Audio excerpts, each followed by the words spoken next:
Dr. Jennifer Jones, clinical psychologist and specialist in love, happiness, parenting, and sex.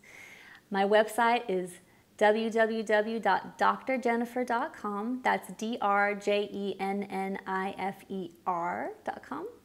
Today we're talking about how to cheer up after a depressing movie. However, this information can be applied to anything. How to cheer up in general, how to come out of a dark place. And I love sharing this information with you. It really thrills me because I feel like you don't have to go to therapy. Therapy can help when you're stuck, but I want to share this information with you so you have the techniques that I learned in grad school and you can apply them at home. So here we go, how to cheer up. Whether it's after a depressing movie or after your person that you fell in love with got married, whatever it is, whatever the thing that's upsetting you. So the first thing that you need to do is to recognize which of the primary emotions you are feeling. So the primary emotions are the sort of seminal emotions that you experience in your childhood. You think of fear, so it's not even anxiety, it's fear. It's anger and sadness. When we say we're feeling a little blue and we say we're feeling a little depressed, out of sorts, what we really need to say is we're feeling deep sadness. When we say we're annoyed, irritated, a lot of anxious can be anger too. What we really need to say is we're feeling anger, and fear, oftentimes that's anxiety.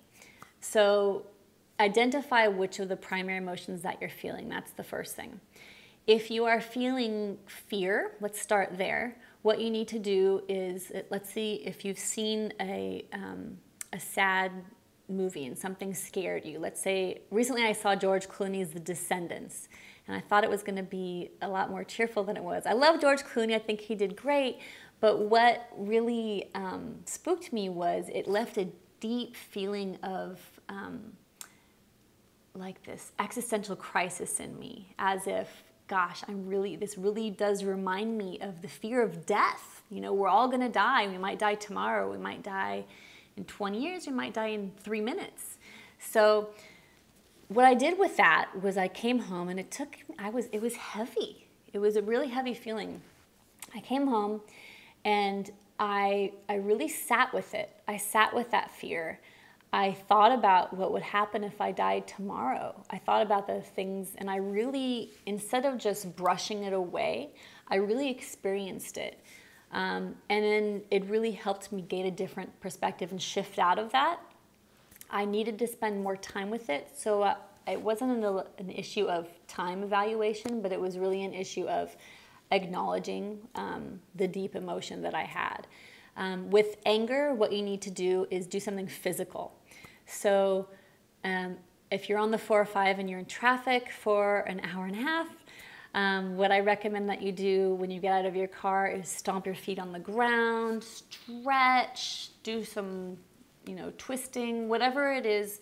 You're basically needing to flood the negative stress hormones out of your brain, and that's very well done through exercise immediately after a traumatic situation, especially with anger.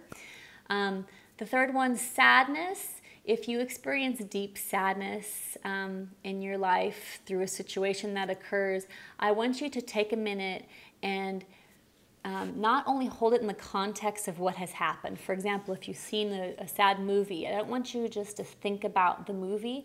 I want you to allow the space to bring in whatever else it reminds you of. And then let yourself cry. And then let yourself cry deeply, let yourself cry loudly.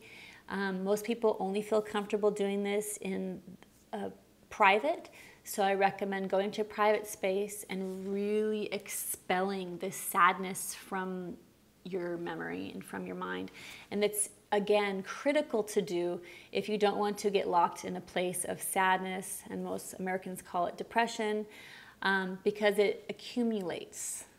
If you don't release it, it will still be there, and then the next little small thing that happens, it'll add on to it, and soon it will be this huge, heavy thing that the only way to cure it is to go into therapy for. So those are my basic tips. Please visit my website. I have lots more information on this for you. Again, it's drjennifer.com, and I enjoy helping you because life is just too short to be anything but happy.